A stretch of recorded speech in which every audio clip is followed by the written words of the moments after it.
Hello, everybody. Hello, Agile and Scrum enthusiasts. I'm thrilled to welcome you to a unique workshop where we will dive deep into the realms of Scrum and Agile methodologies.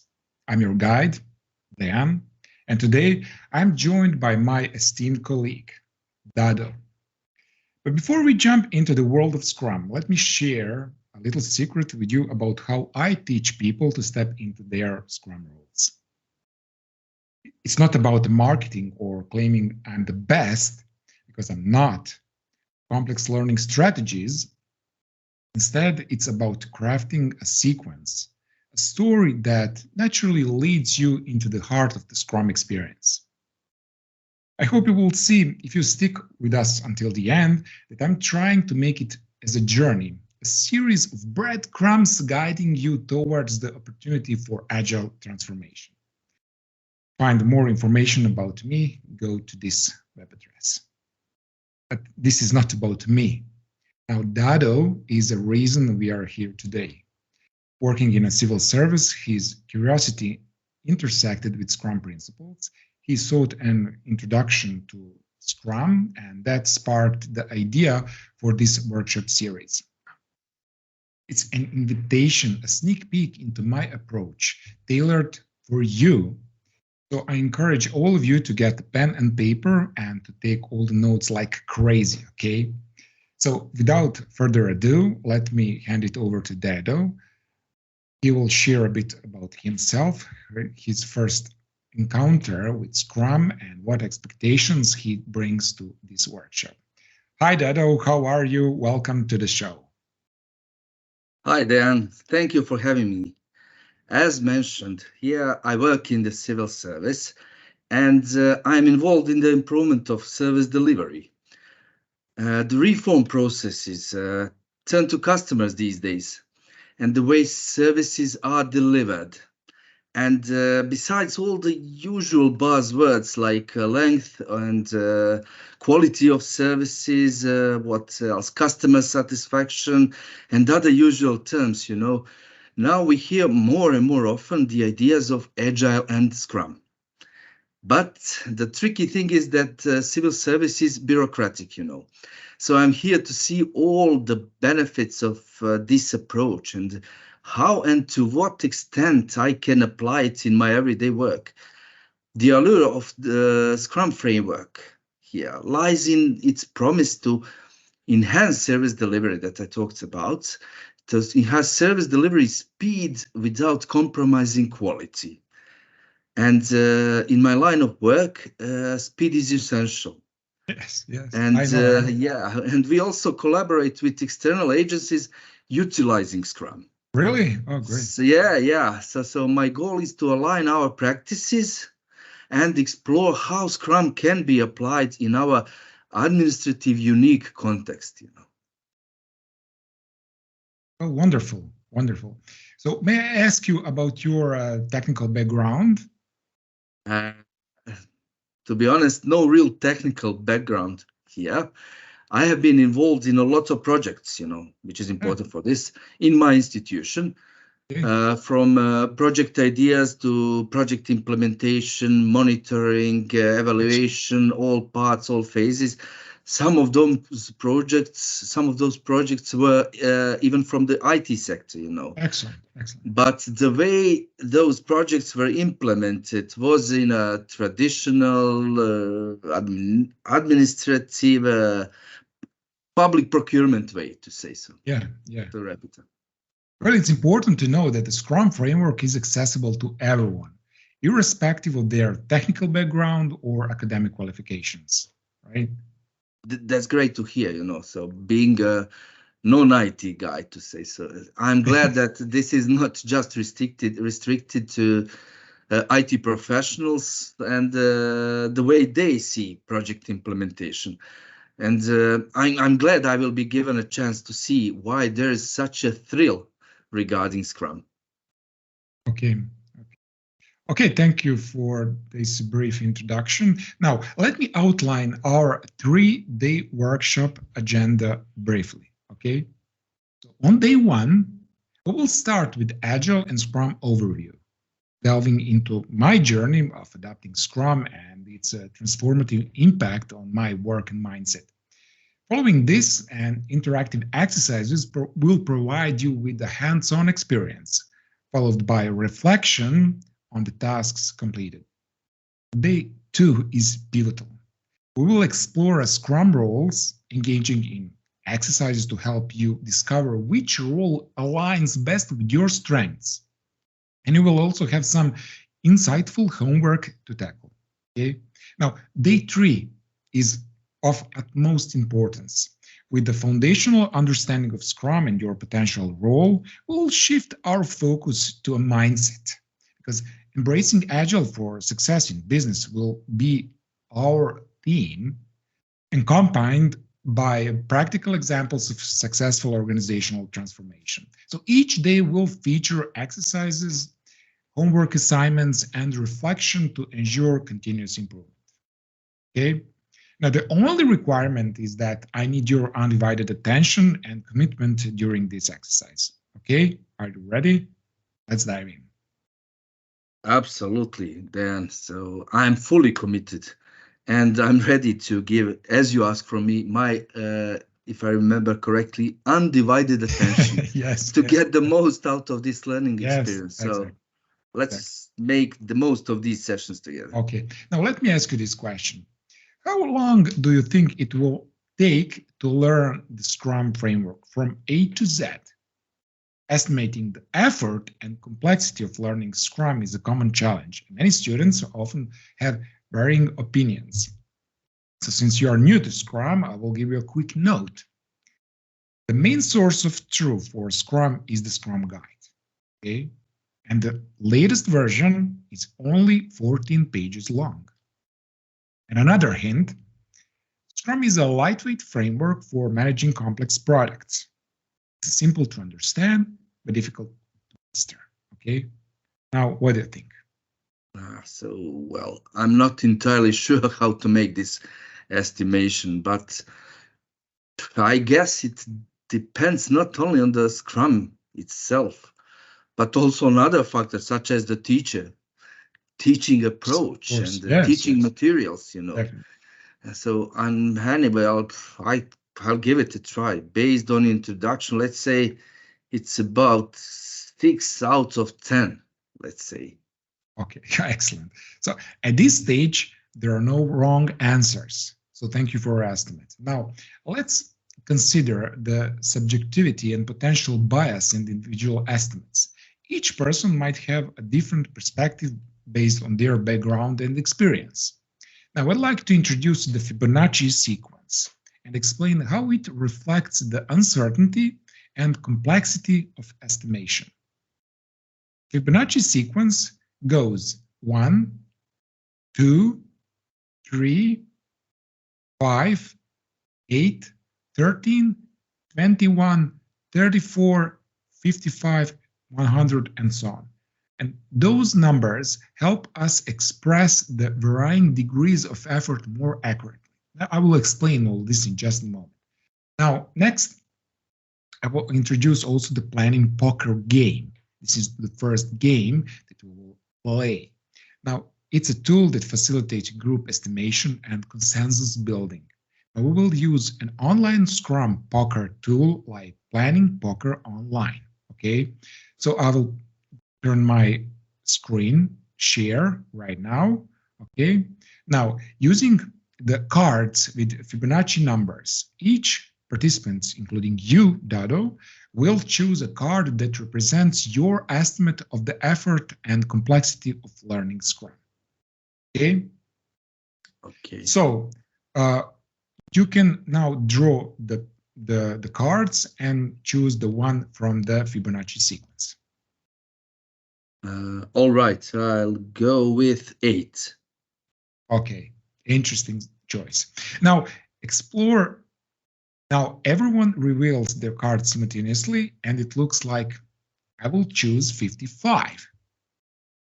Well, that's quite a difference. Yes. Yeah, why did you pick 55? Well, let me explain. So, well, to master Scrum requires significant effort, more than what an 8 suggests. let's discuss our reasoning. So Scrum is easy to understand at first glance, but truly master it involves several challenges. The first challenge is adaptation to context. Scrum intentionally leaves some aspects incomplete, urging teams to adjust to their unique situations. And this flexibility can be challenging as team needs to figure out the best ways to apply Scrum to their specific context. Okay? The second challenge is organizational change. This is my favorite. So Scrum is not just a process, it's a mindset and culture. The values and principles that we will cover in just a second of Scrum often clash with the traditional ways of working, demanding organizational change structures, policies, and behaviors to support Scrum teams and foster agility. Next challenge is technical challenges. Delivering potentially shippable increments, and we'll talk about that also in just a second, requires high quality standards and practices. Technical skills and tools like automated testing and continuous integration are essential, presenting challenges for teams without these capabilities. Next challenge is complex roles. So Scrum roles, including the product owner, Scrum Master, and developers, entail broader and deeper responsibilities compared to traditional roles. They require a mix of technical, business, communication, facilitation, leadership, and coaching skills, demanding a high level of collaboration and cross-functionality.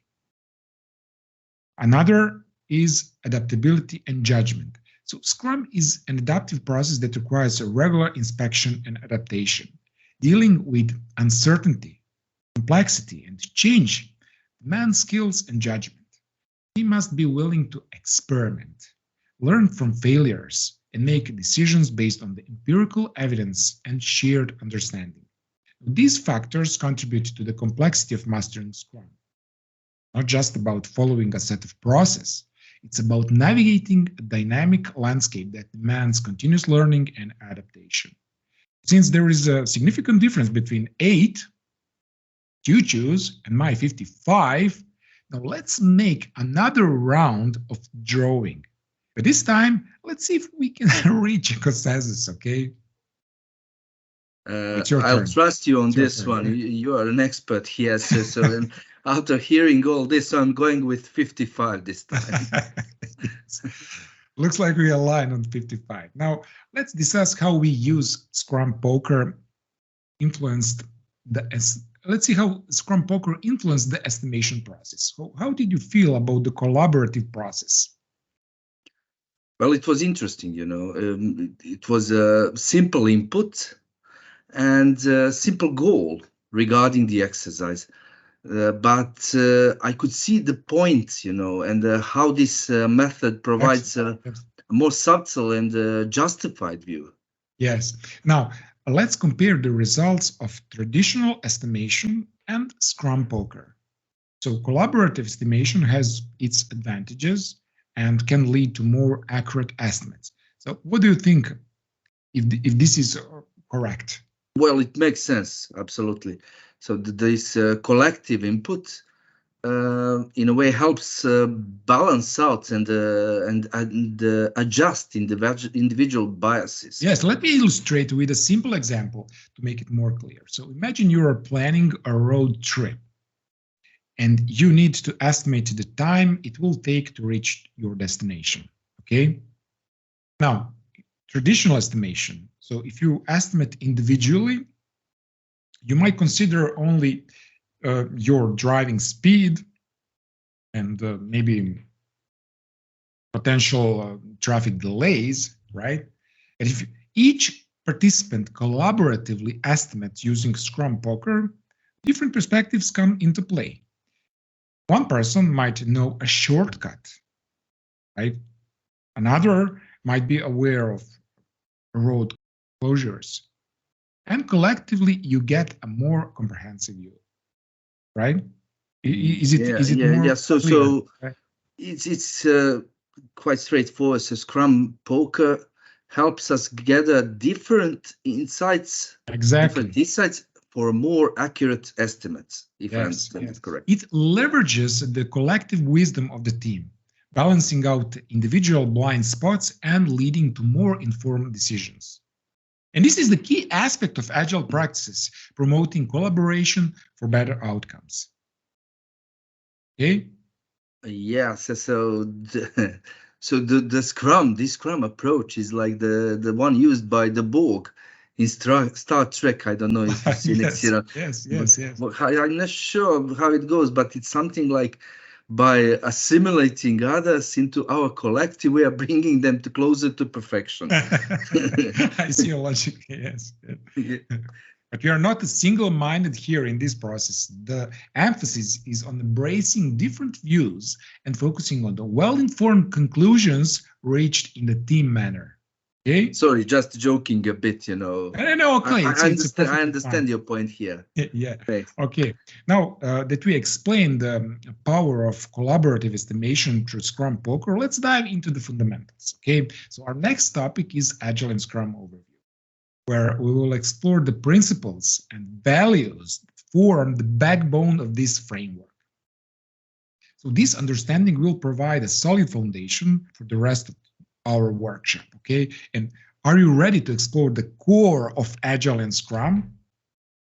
Absolutely. I see that. I see your training approach and that you're a fan of the quote, the reward for good work is more work. Yes. Let's now start with Agile. Okay, so in a nutshell, Agile is a mindset and a set of values and principles. It's not a methodology, but a way of thinking. So what do people mean when they say they want to be more agile in the conversation? It comes to your mind when you hear go agile, be agile, or something like that. Yes. So when someone says be agile, as you say, so I think they want to finish the work faster and not just finish the work faster, but to avoid overcomplicating. Absolutely. And you've hit the nail on the head. So to become faster, we need to be flexible and adaptive, right? To become fast, we need to embrace change instead of resisting it. To become flexible means having a capacity to adjust and respond quickly to new information. So imagine a team that can seamlessly pivot its approach when needed, like a well-choreographed dance that adapts to the music. So embracing change is the willingness to welcome and incorporate changes to a plan as a natural and beneficial part of the process, rather than seeing change as a disruption. Taking to sailing with the wind, adjusting your sails to navigate smoothly in the ever-changing waters. So, in essence, Agile encourages a mindset where change is not a roadblock, but an opportunity for improvement and innovation. Okay? Now, Agile has 4 values. So, can you guess what they are? What we need to get faster? You can speak from common sense. Okay. Well, common sense, and I believe we've covered some of those things, Yes. in this introduction to make a better guess. So, working together, obviously, maybe being able to change plans easily,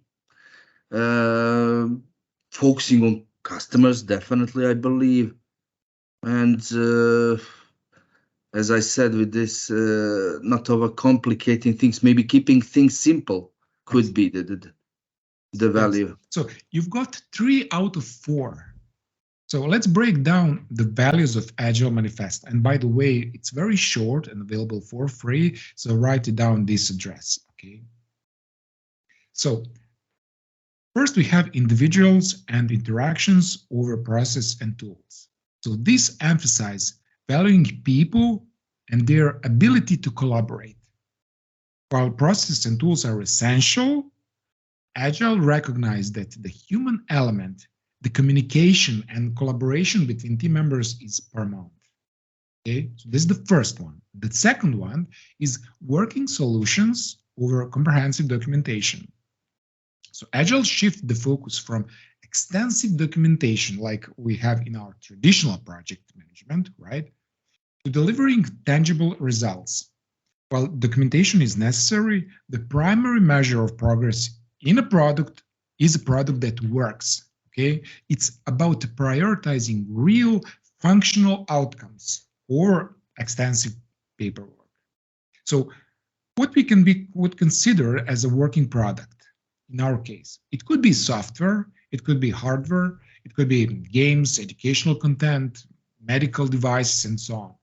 Since you are working, as you said, in the public service, working product might include improved process or service delivery, policy or procedure changes, training modules, community engagement platforms, data dashboard or reporting tools, or maybe even emergency response plans, and I don't know, so on and so forth. And the final Agile manifesto is Scrum collaboration over contract negotiation. So what does this mean? So let me share an experience from one of my previous projects where we had a clear manifestation of the Agile values of customer collaboration over contract negotiation. So in traditional project implementations, we often encounter challenges. Contracts were meticulously crafted at the beginning, and any changes to the scope require lengthy negotiations and additional paperwork, and often resulted in increased cost and delays, right? Am I right? Yeah. And the rigid nature of these contracts made it challenging to accommodate evolving client needs. Now, in a Scrum framework, it was a game changer. So instead of detailing upfront contract, so instead a detailed upfront contract, we engaged in continuous collaboration with the customer throughout the project. This means regular check-ins, feedback sessions, and the flexibility to adapt to changing requirements. As a result, we could seamlessly incorporate new features without the need for extensive negotiations. The dynamic and responsive relation fostered by Scrum allowed us to deliver a product that not only meet but exceed the client's expectations. Agile emphasis on collaboration, unlike the traditional approach, turned out to be a key factor in project success. And we have one more, yes, and that's responding to change over following a plan. So Agile acknowledges that plans may need adjustment. It's about being adaptable and responsive to changing requirements instead of rigidly adhering to the fixed plan. Agile embraced the ability to pivot and adapt in response to evolving circumstances. So collaboration, tangible outcomes, customer partnership, and adaptability are the heart of Agile. Okay? So if I understand it correctly, yes. So generally speaking, Agile values practical results and customer involvement. Excellent. Yes. Yes. And the most interesting thing for me, coming from an administrative bureaucratic environment, is responding to change over following a plan. This is not a concept used enough in civil service, you know. Yeah, I totally agree. And it's interesting how folks from traditional project management often find this Agile principle amusing. So how this works? In traditional projects, once we had a plan, it was like a strict rule book, right? Any changes were seen as a big problem. People didn't like to deviate from the original plan, even if it wasn't working well. And this made it hard to adapt when the things didn't go as expected. Now, in Agile projects, it's different. We understand that plans might need to change. Instead of sticking to a fixed plan, Agile allows us to be flexible. If something unexpected happens, or if we find a better way to do things, we can adjust without issues. This flexibility is super useful, especially when things are always changing. Now, being able to respond to change and without stress help us deliver better results. Now let's talk about Scrum. Scrum is the most popular way things work together using Agile methods. 87% of companies that use Agile choose Scrum. Okay, so although there are other methods like Lean or Kanban, stream programming, we will be concentrating on Scrum for this challenge because it is go-to choice for most. So have you heard about Scrum so far? Yes, I've heard about it, and I've heard it's used for project management, but that's about it. Oh, okay, But it's great stuff. I'm not sure what the framework means, So the term Scrum comes from the sport of rugby. Analogy in Scrum project management is that the teams bundles together to tackle and address complex challenges collectively. In a technical or organizational context, the teamwork typically refers to a structured set of guidelines, practices, and tools used to develop and organize software system or process. So Scrum is a lightweight framework, simple to understand and yet challenging to master for managing complex work.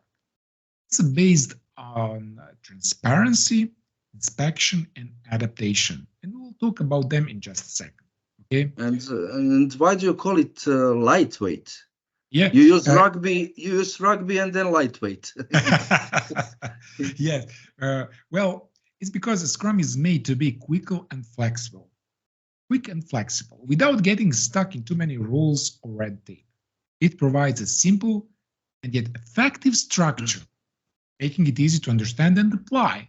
But being simple to understand doesn't mean it's a walk in the park. It's challenging to master because it requires a shift in mindset, right?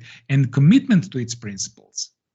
So like in any skill, mastering Scrum takes practice, continuous learning, and dedication to improvement. It's like riding a bike, and simply in concept, but mastering balance and control takes time and effort. Don't worry, we will cover all the important things about Scrum throughout these 3 days. Okay. Now, okay. 3 main ideas hold up Scrum, like the strong base of building. They are transparency, inspection, and adaptation. Kind of like the rules to make sure everything works well when a team is working together. And these 3 things, we call them 3 pillars of Scrum. So transparency. So in Scrum, everything is visible. Team members share information about their work, progress, their challenges. And this openness creates a transparent environment where everyone has a clear understanding of what's happening. Then we have second pillar is inspection. So regular inspection of work progress is crucial. It involves evaluating the product and the process to identify issues and areas for improvement. By regularly assessing the work, teams can catch potential problems early and make timely adjustments. And the third pillar is adaptation. So once you inspected your work, you need to adapt. Scrum encourages teams to be flexible and responsive. If something isn't working, adapt the process. If there is a better way to achieve a goal, embrace it. Adaptation is about continuous improvement. Okay? So Scrum's lightweight nature makes it accessible, but commitment to transparency, inspection, and adaptation is what makes it powerful and effective. And while these 3 pillars of Scrum provide the structural foundation of Scrum, the Scrum values are more about the mindset and behavior that team members should embody to make Scrum successful. Okay? Now, Scrum has 5 values. So any idea what they might be? Well, no really idea, but I can guess.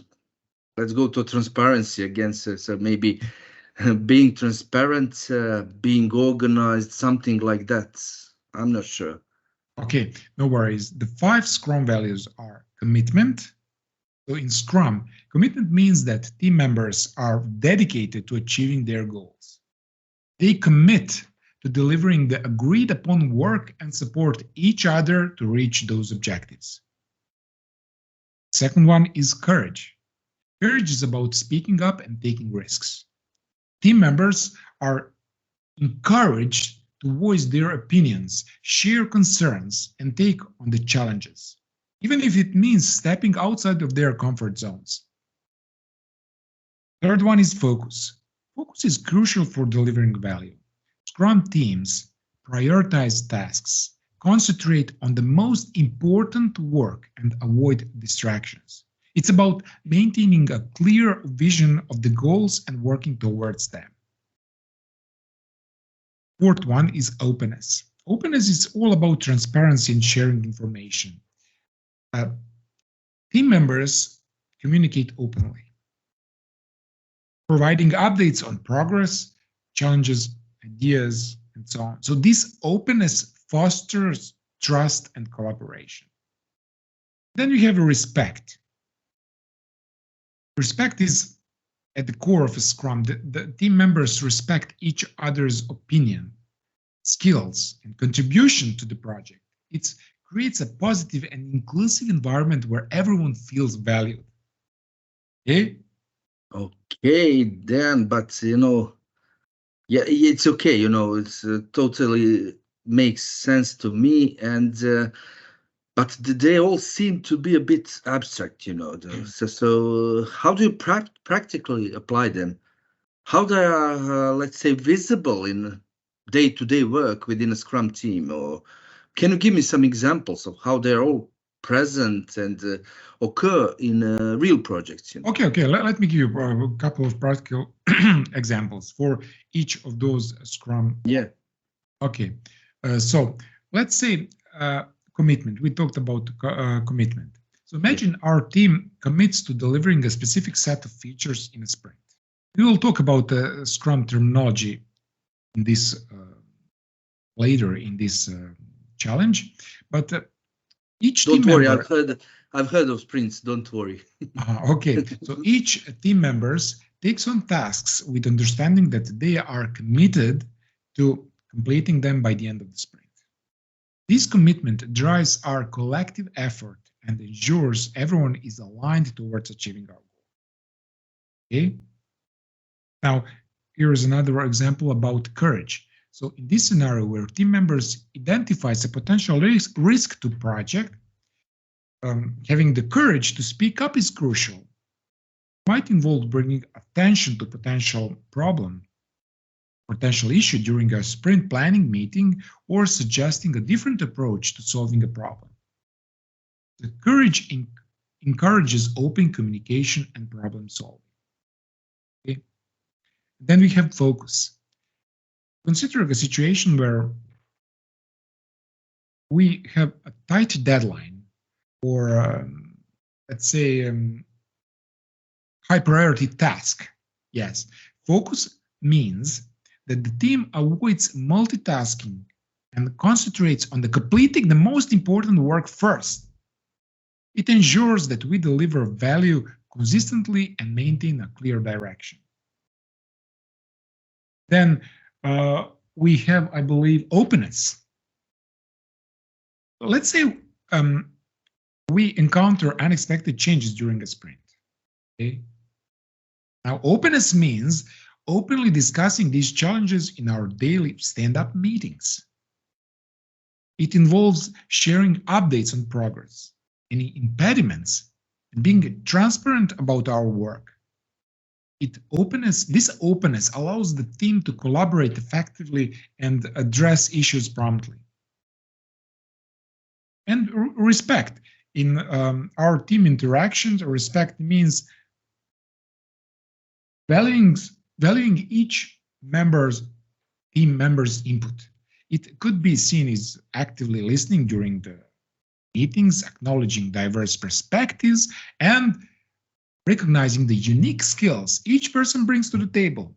Okay? So respect creates a positive team culture where everyone feels heard and appreciated. So does this resonate with you? Did I address your question? Yeah. Thank you very much. Much clearer now, Okay, so even though the second day of the workshop will be solely dedicated to the Scrum roles, and I just mentioned a couple of them, let's give Scrum some context by briefly explaining them now, just briefly. Okay, so it's at its core, Scrum has three roles: product owner, Scrum Master, and developers. And any of these roles sounds familiar to you? Well, I've heard, as I said before, I've heard about some terms here, but do not really know about them. So I've heard about the Scrum Master. I've heard about developers. Yeah, and I don't know about Scrum Master, but I guess developers are self-explanatory. They develop software, I believe, in this context, Okay, so fair enough. Now let's dive a bit deeper into each role. So we have product owner. So the product owner is like the voice of the customer within the team. Their main responsibility includes managing and prioritizing the product backlog. So what is the product backlog? It's a to-do list for the team. Their main responsibility including the managing and prioritizing the to-do list. They translate high-level product requirements from stakeholders into actionable development tasks. Additionally, they are constantly learning about the customers' and market's requirements to ensure the team is delivering maximum value. That's his responsibility, in short. And we have a Scrum Master. The Scrum Master plays a coaching and facilitation role. They are there to remove roadblocks that might hinder the team's progress. For example, if the team faces obstacles in obtaining necessary resources, the Scrum Master steps in and to address and resolve those issues. They also teach Scrum practices and principles to the team, ensuring everyone understands and follows the framework. Okay, because and Scrum Master ensures that official Scrum meetings, which by the way we will cover on the day 2 of the challenge, such as the sprint planning, daily Scrum, sprint review, and sprint retrospective, happens smoothly, fostering effective collaboration and communication. And we have developers. And I want to reflect on your statement about developers' role. So you said they develop software, right? Yeah. When we say developers, okay, now when we say developers in the context of Scrum, we are not exclusively referring to software developers. Developers in Scrum terms are individuals responsible for delivering the product. They could be software developers, they could be designers, they could be marketers, writers, or any other professional involved in the product of the work. So it's a self-organized group of people that collaborates to bring the product to life. So it's not limited to coding. It encompasses the diverse skills needed to create a successful product. Okay, now let's talk about the magic ingredients that keep our Scrum process humming. The artifacts. That's too many terms for you, but think of these as the secret scrolls that guide us through the entire adventure. So first up, we have a product backlog, and I mentioned the product backlog a couple of times before. So imagine it as a treasure map holding all the wishes and dreams for your product. It's dynamic wish list, constantly evolving with the input from the team members and stakeholders. So that's the first thing you need to remember, product backlog. Then, as we embark on a sprint journey, we have the sprint backlog. It's our tailored to-do list for the current adventure. It's filled with the tasks chosen from the product backlog. It's our roadmap for the sprint. Simple as that. Now, the real excitement comes with the increment. Increment is the tangible result of our sprint. So picture it as our treasure chest filled with the valuable features and improvements we crafted during the sprint. The increment is always in a done state, ready to be shared with the world. Okay? So these artifacts work together seamlessly, ensuring our Scrum adventure stays on course and delivers treasures at the end of each sprint. They are like the characters in our story, each playing a unique role to make the journey epic. Okay, so this breakdown should give you a clearer understanding of distinct roles within the Scrum team. But as I said earlier, we will go into details tomorrow. Any questions or thoughts so far? Yeah, I really liked the way you defined these roles and how clear the responsibilities are for each role within the team. But how do they interact? How do these roles interact with each other during the day-to-day work? Excellent question. Could you tell me more about Yes, this? yes. Scrum distributes the responsibility across the team. So think of it as a well-choreographed dance. The product owner sets direction and priorities.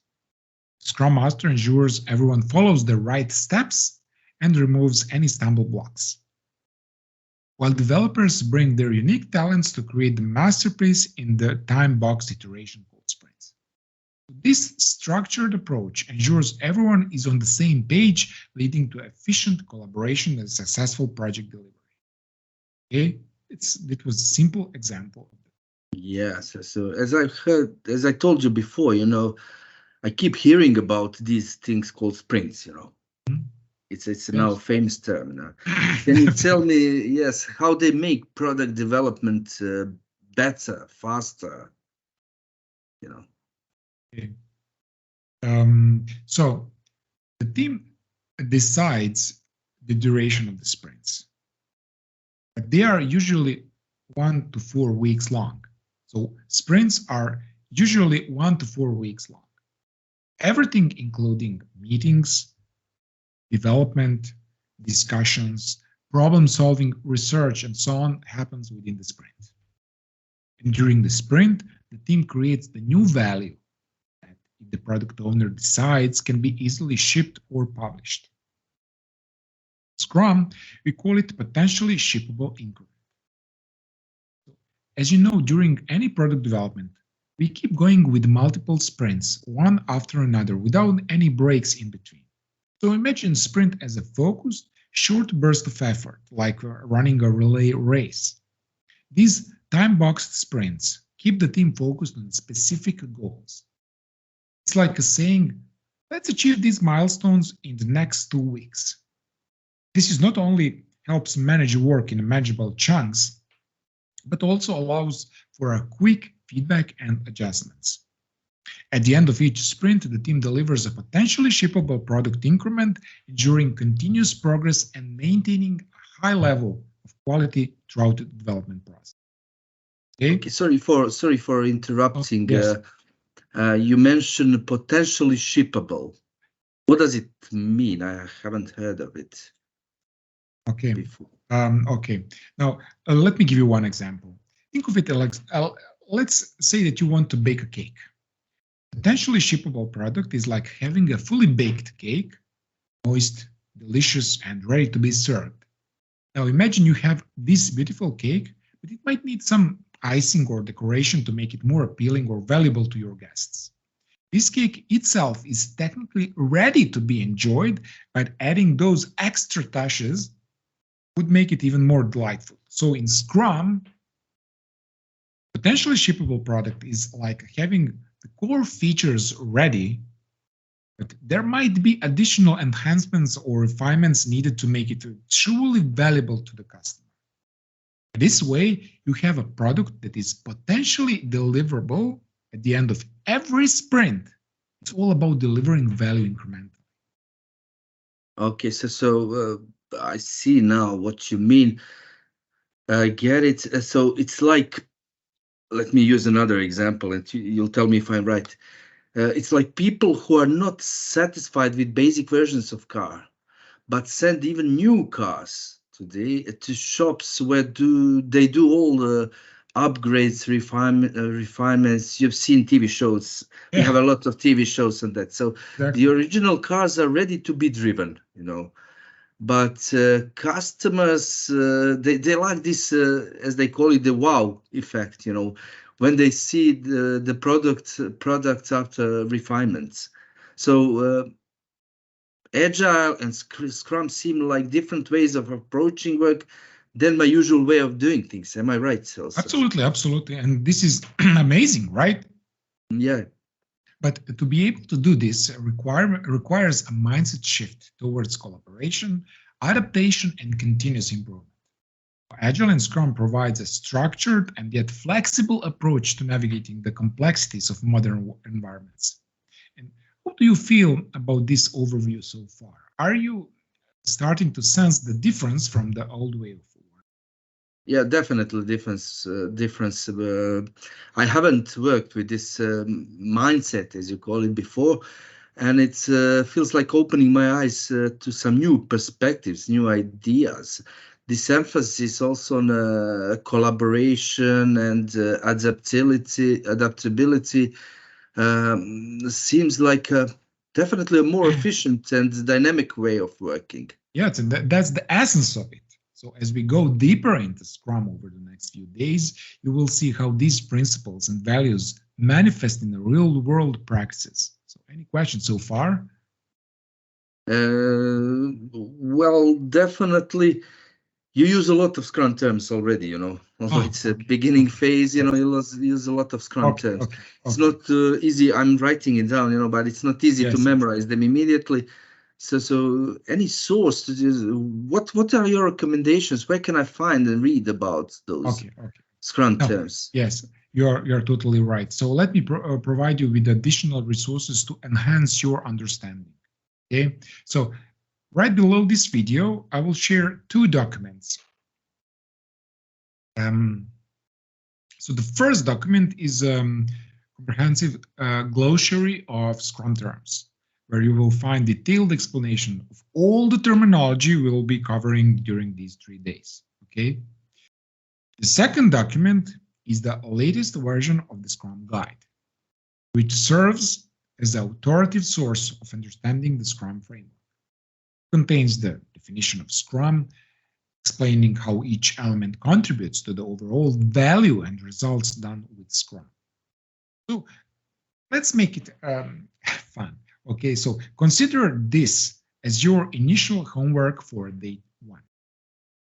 Once day one of the challenge is over, take the time to go through these documents.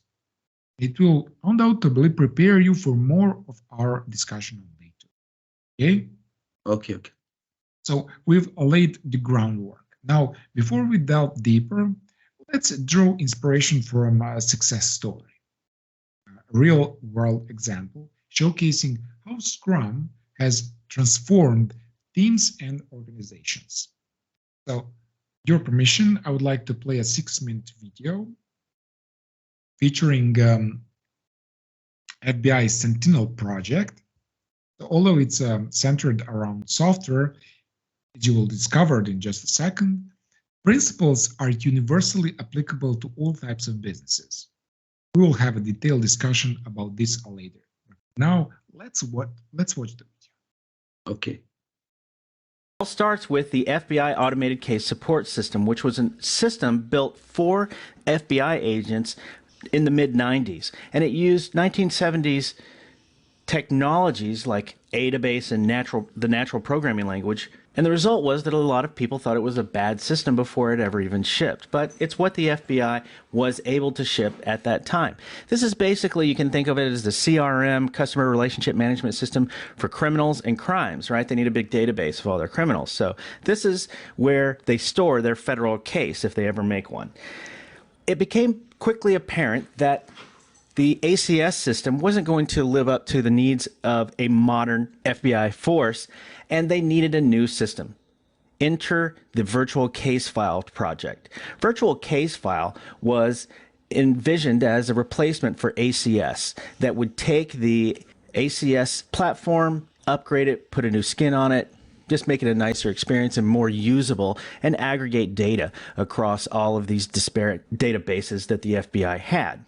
True to form for any government office, the FBI went out and spec'd exactly what they wanted this software to do. They spent a lot of time doing this and then went out to contractors and said, hey, we're not a software development company, so we're going to ask you to do this.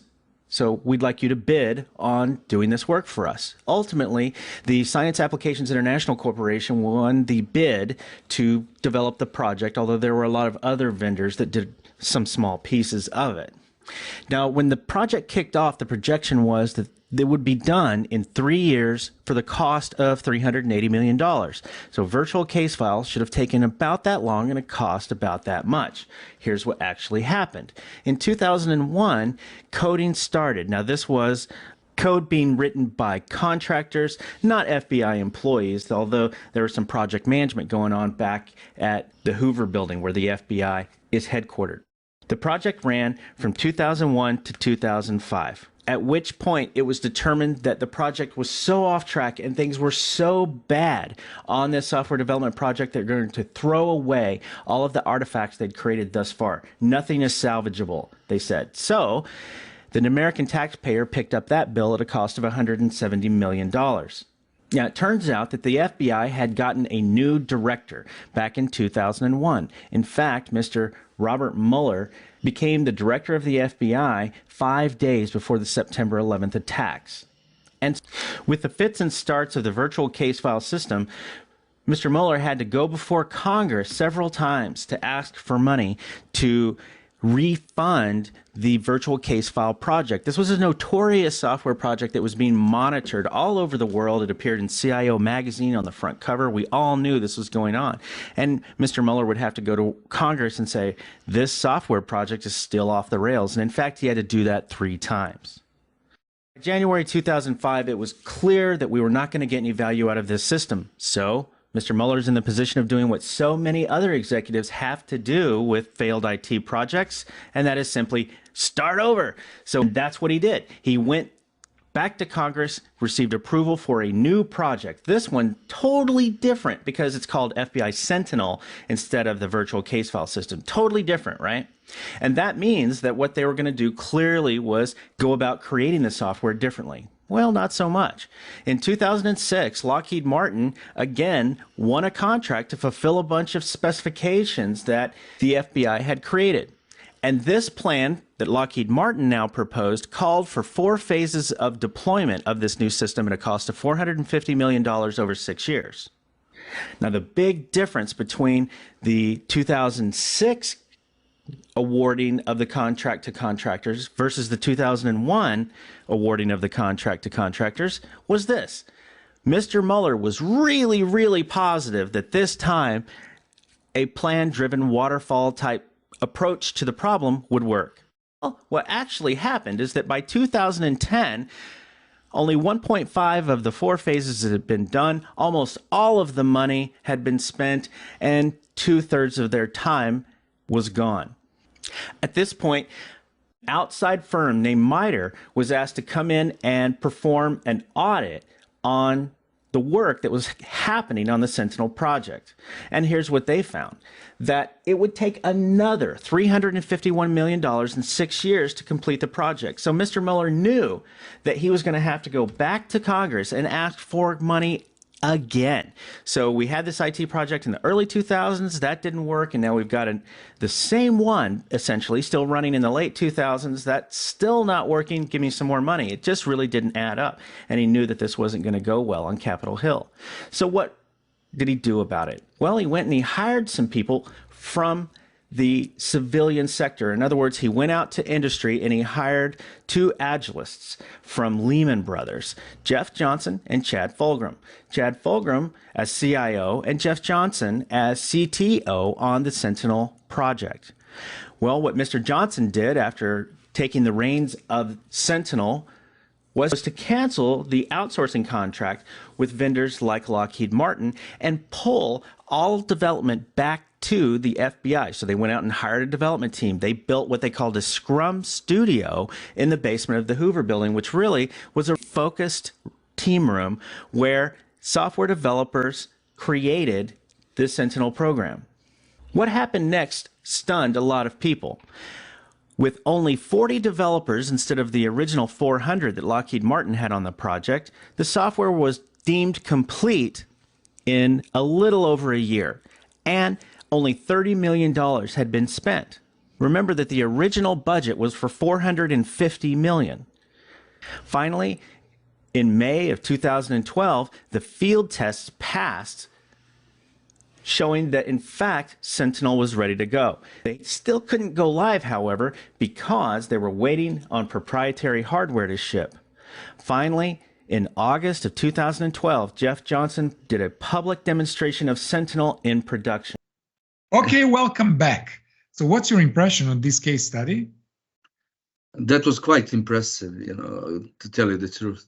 Yes. So it's kind of like transitioning from a traditional plan-driven waterfall approach to agile Scrum to projects.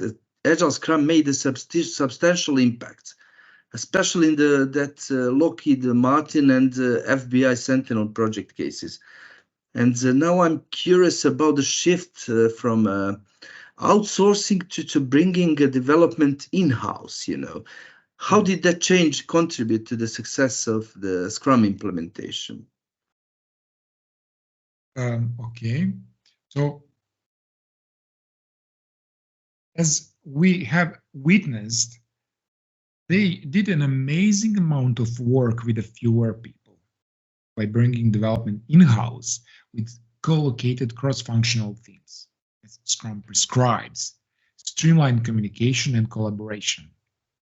So instead of 400 developers working in silos, and just 40 FBI developers working closely together facilitate better teamwork, faster decision-making, and improved adaptability to changing requirements. This shift played a crucial role in the project success. So, as you can see, the FBI Sentinel project is an excellent case study showing Scrum's ability to take a failing waterfall project, turn it into success by leveraging Scrum's empirical process, self-organizing teams, and first focus on business value. This example demonstrates the advantages the Scrum framework can offer over traditional plan-based approaches. Okay? Yeah, that was really impressive, Yeah. So, and with Scrum, they managed to let's say, accomplish every company owner's dream, to do more with less, and to improve teamwork and decision making. So it's fascinating, really, how a change in approach can make such a big difference. Yeah, it was amazing too when I first saw this case study. So before we continue with the Scrum exploration, let me share a story about how I got into Scrum. It's like a journey that changed how I work and think right now. Okay. Okay. So it all started, I think, more than 10 years ago when I attended a seminar and accidentally entered the room with the topics related to Agile. So a man was standing talking about Scrum, explaining concepts such as teams organizing themselves, quick feedback, constant drive for improvement, and so on and so forth. That got me thinking. In my work, we adhered to outdated practices that waited until the end to check if the things were going well, only to find out they were not. Okay, so I felt there had to be a better way, even before the seminar. That night after the seminar, I couldn't sleep.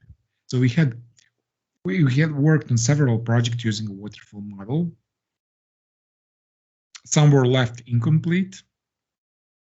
Other extended both the time and the budget. We found ourselves compromising on quality. leading to people leaving the company because of the challenges. So after attending that seminar, I became interested in Scrum. I wanted to find out more. I wished I had discovered this 3-day Scrum challenge back then. Unfortunately, I started reading books about it, attended courses, got certified, and learned a lot.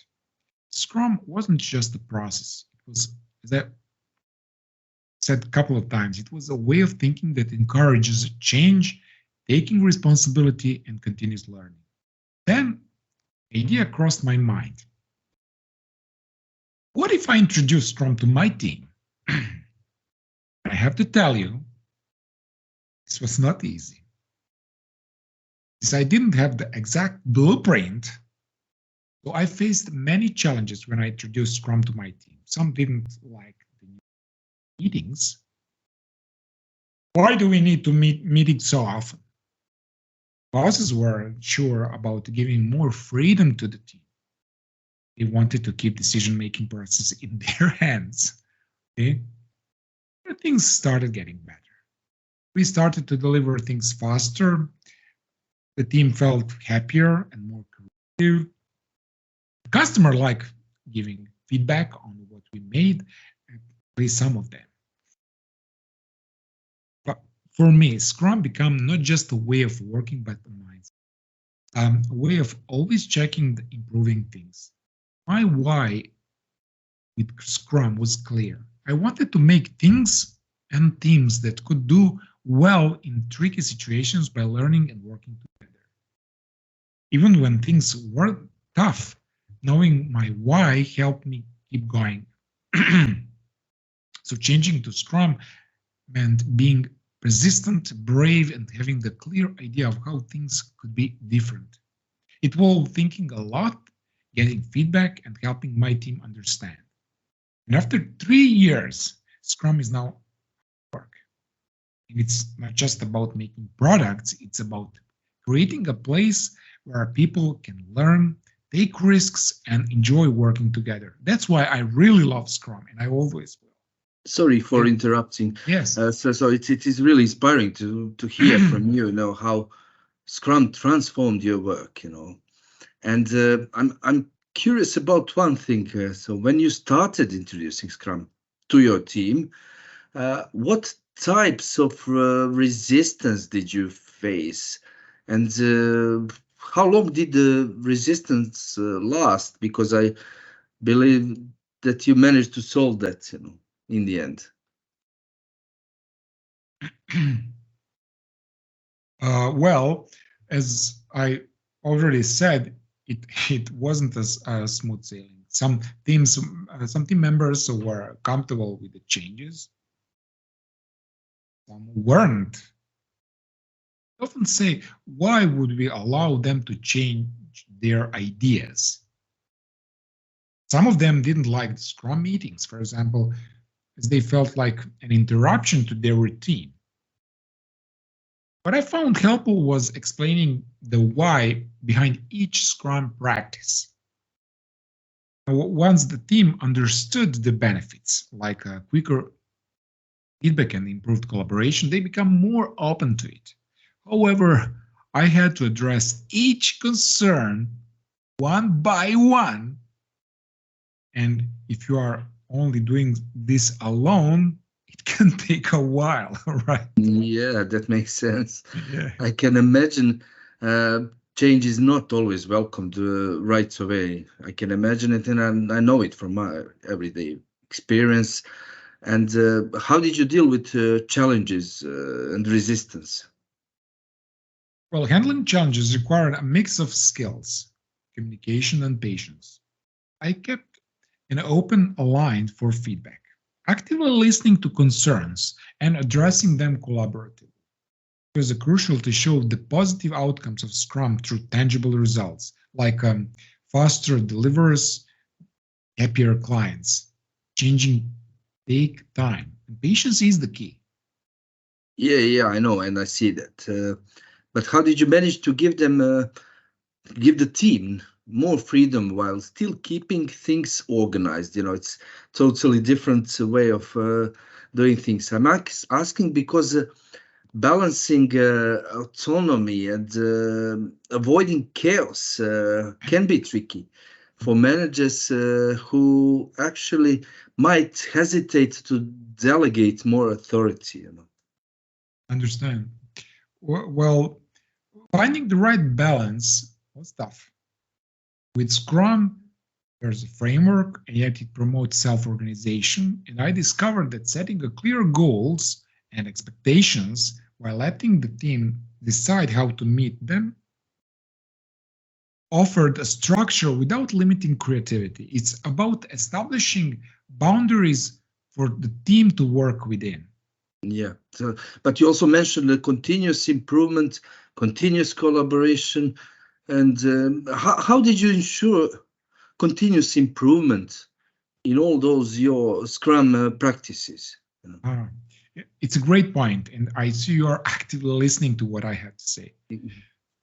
So continuous improvement is a fundamental aspect of Scrum.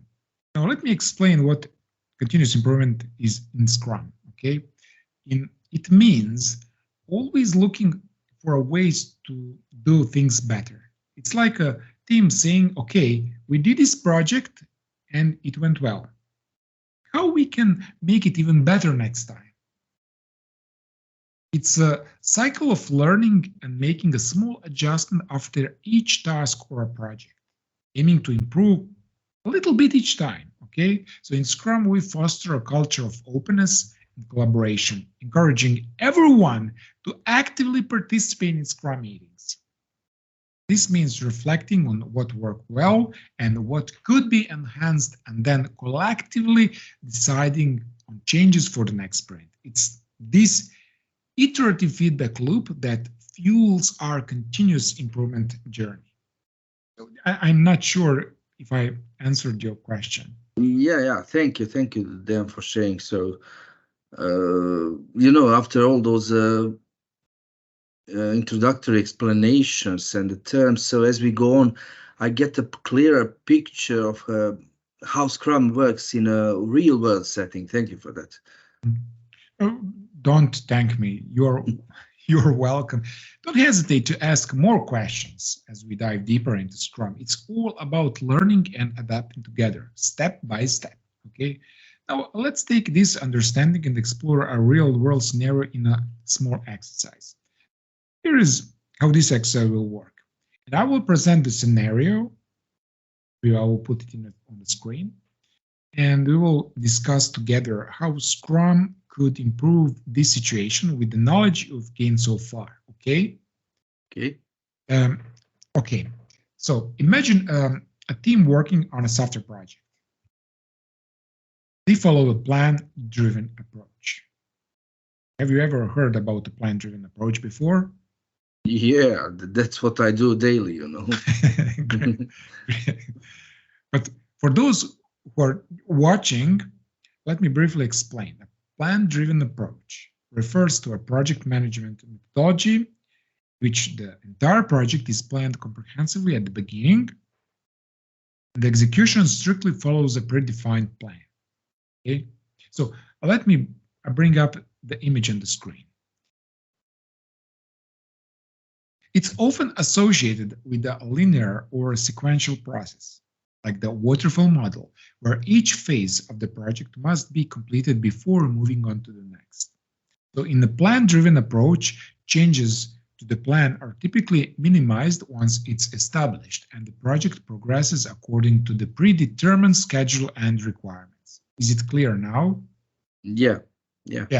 Okay, now let's move on. So this specific project also involves developing a software for a client with a specific requirements.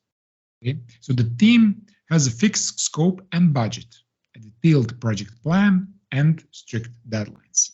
Okay, now I encourage you to take notes while I'm presenting this example. Okay. So the project is estimated to take 6 months to complete. Write it down, 6 months. So, however, during the development phase, unexpected changes occur. The client realizes the need for additional features that were not initially outlined in the project plan. I think we have all experienced such situations, right? Yeah, definitely. So in this traditional approach, this scenario would likely lead to changes. Fixed scope, budget, and detailed project plan may not easily accommodate these new requirements. The project manager would need to evaluate the impact on the timeline and budget, possibly causing delays and increased costs, right? And each team member has their assigned tasks, and progress is tracked based on the original plan. Okay? Now, however, this sudden change might disrupt the established workflow, the whole workflow, leading to confusion and potential inefficiencies. So the team has limited interaction with the client during the development process. They gather all client requirements at the beginning and provide updates only at the major milestones, given the evolving nature of the client's needs. This lack of continuous collaboration might result in misalignments between the delivered product and client's expectations. About testing. Testing is conducted after the development phase is complete. The client provides feedback only at the end of the project when they see the final product. With the additional of new features, feedback delayed until the end may lead to substantial revisions, potentially requiring rework on a significant portion of the project. The team follows a hierarchical structure with the project manager assigning tasks to team members. Decisions are made by the top management. There are minimal collaboration among these team members. So in the face of changing requirements, the hierarchical structure may slow down the decision-making process, making it challenging to quickly adapt to clients' needs and deliver value promptly. And furthermore, client satisfaction after the project is over could be compromised, and it definitely will in most of the cases, because the delaying delivery and potential misalignment with the client's evolving expectation may result in a product that no longer meets the market demands or the client's current needs, leading to decreased satisfaction or even a decision to abandon the product altogether. And I have experienced all of it. Hope you are not. This emphasizes the importance of continuous adaptation and collaboration in responding to dynamic market condition and client expectations. Are you following me so far? Yeah. Don't worry, I'm following you. Okay, and this is just a basic scenario. And I would like to encourage you to discuss three things. It doesn't matter that you are not familiar and that you're not coming from IT background. It doesn't matter that you have not mastered Scrum yet. We'll just discuss with the common sense, okay? So the first thing I want to discuss with you is encourage you to identify potential issues from this scenario. So what challenges do you foresee in this traditional approach? So think about communication, adaptability, and client satisfaction. Okay, well, one challenge that comes to my mind is the lack of flexibility. Okay. You know, when the new requirements emerge during the project. The initial fixed scope and the detailed plan may make it difficult to incorporate these changes smoothly. Absolutely, that's a valid point. And another potential issue could be the delayed client feedback. In this traditional model, the client provides input only at the end, which might result in misalignments with their evolving expectations. So what are your thoughts on that? Yeah, I totally agree with you there. So when the clients give feedback only at the end, it can be a problem. Yeah, The final product might not match their current needs or what the exactly. market wants. Yeah. Yes.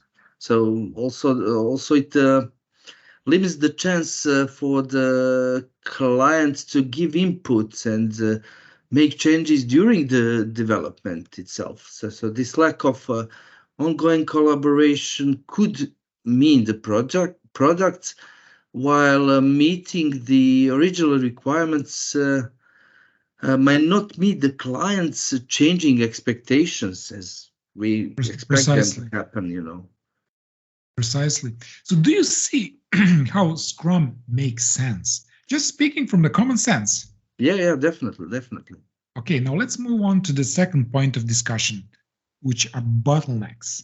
So, where do you see potential bottlenecks or points of slowdown in this traditional project management approach?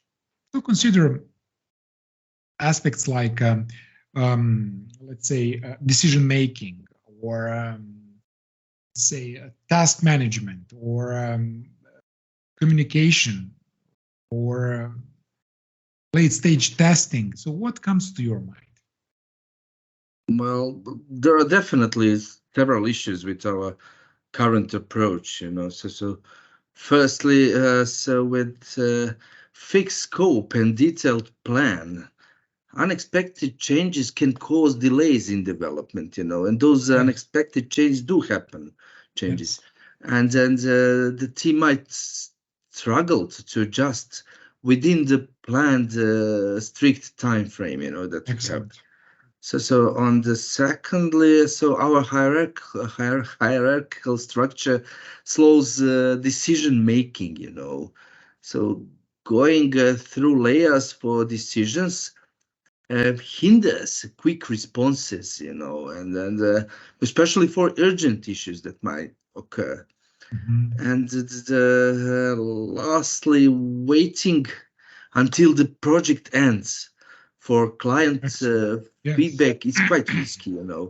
If there are misunderstandings between us, it could mean major rework, So, causing delays and possible dissatisfaction with all the project. sorry. Excellent insights, Dado. Your observations highlight some usual critical bottlenecks in this traditional project management approach. Add to your point, I'm sorry, another potential bottleneck could be the sequential nature of tasks, where testing is conducted only after the development phase is complete.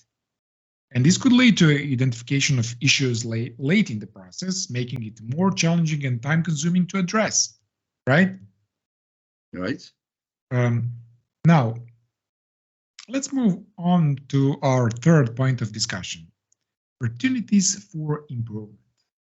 Okay, so where do you see opportunities for making positive changes in this scenario, considering Scrum principles that we covered so far? So think about ways to enhance client collaboration, improved adaptability, changes, or foster better communication with the team.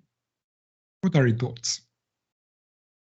Well, then thinking about improving this scenario, as I said before, one opportunity I see is to actually involve the client more throughout the development process. Oh, yes. So instead of gathering all requirements at the beginning and providing updates only at major milestones, having more frequent interactions could ensure that the client's evolving needs are better understood and even addressed. So, and another potential improvement could be introducing more collaboration within the team itself. So, in the current structure, decisions are made by the top management, and there's minimal collaboration among team members. So creating this more collaborative environment where team members are empowered to contribute ideas and feedback could lead to more innovative solutions and also to a sense of shared ownership, you know. Now, those are fantastic observations, Dad. So in Scrum framework, we emphasize not just client collaboration, but also continuous feedback loops. Regularly seeking feedback from the client, even on small increments of the product, helps in the early identification of any misalignments or allows for quick adjustments. Additionally, Scrum encourages the concept of self-organizing team, where each member actively contributes to the decision-making. This empowerment fosters creativity and efficiency within the team. Now, building on improvements you've already highlighted, can we explore additional opportunities for enhancement? Giving your understanding, what other changes or practices do you think could make a significant difference in aspects like flexibility, client satisfaction, and adaptability? I'm not really sure now. Anything that comes to your mind as you reflect on what we have just discussed. Well, I really believe that involving the client more frequently throughout the development process is the key here. And this way we can ensure that their expectations align with the evolving products. So also having more open communication channels within the team might foster quicker problem solving and collaboration. So, and I think also one other thing, I think breaking down the project into smaller manageable tasks with regular feedback loops could increase also our adaptability to changes, Vesi. Voila, congratulations. So you've captured key elements of Scrum philosophy. So regular client involvement, open communication, and I think you said something like iterative development. Okay, so by incorporating these principles, we can indeed enhance adaptability, collaboration, and client satisfaction. And these ideas align perfectly with Agile and Scrum principles we are going to delve into future. Okay, further. So feel free to ask any questions that comes to your mind. It's through these questions and discussions that we can truly explore the potential of Agile and Scrum in transforming how we work. Okay, great job. And now, are you ready for some homework? If you say so, yes. So your first task is to download the document, as I explained earlier, so the latest Scrum guide and Scrum glossary terms. So go through these documents and read them. And it's important to do this the first part of the homework because combining insights you gained from the day one, this workshop with the main Scrum documents will make this journey go more smoothly, okay? And I want you to succeed by getting a real taste of Scrum in this workshop. And I generally want to help you. And to do that, you need to complete the task. It's only 15 to 16 pages for both documents. And you have 1 day to finish this before day 2 begins, okay? Of course, yeah. So I would be glad to both download and learn this. Excellent. Now, the second part of the homework. So as we conclude day 1 of our Agile and Scrum workshop, I would like to invite you to reflect on your personal and professional motivations for embracing Scrum. And understanding your why is a crucial step in navigating the challenges and opportunities that comes with adopting Agile practice. So take time to ponder and articulate your motivations for wanting to embrace Scrum, combining both personal and professional perspectives. Consider aspects such as your career goals, experience with the traditional project management, and the importance you envision Scrum having on both your personal and professional life. And write down your thoughts, feelings, and aspirations related to integrating Scrum into your work and mindset. And reflect on how adopting Scrum aligns with your overall objectives and the objectives of your team or organization. Think about the challenges you are faced in your current work environment, how Scrum might address or mitigate those challenges. Identify specific goals, both personal and professional, that you believe Scrum can help you achieve. Your task is to join our Facebook group, and you will see the link on the screen. And you will find the link also in the description of this video, and upload a document with your reflection. Okay? And the easiest way to do this is by summarizing your personal and professional whys for embracing Scrum. Like I've shared mine, right? So consider it as a personal commitment statement outlining what you hope to achieve through this Agile journey. Please be courageous and shape your thoughts freely. This is a safe environment and no one is going to judge you. Tomorrow, we'll start by discussing your insights from your homework, okay? Yeah, of course. And thank you for this engaging day, to say so. I really felt Scrum's potential firsthand from you.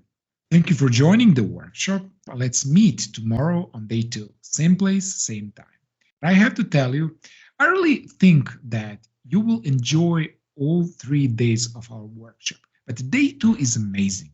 It's impactful, it's engaging, it's entertaining, and you will learn a lot. You will definitely don't want to miss it.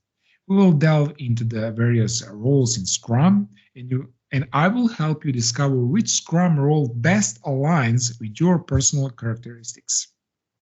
It will be engaging and fun. So I'll see you tomorrow. Okay. Definitely, Dan. See you. And that's a wrap up for day 1, folks. Thank you for watching, and I hope you enjoyed. If you did, please share the link to this webinar with your friends and colleagues.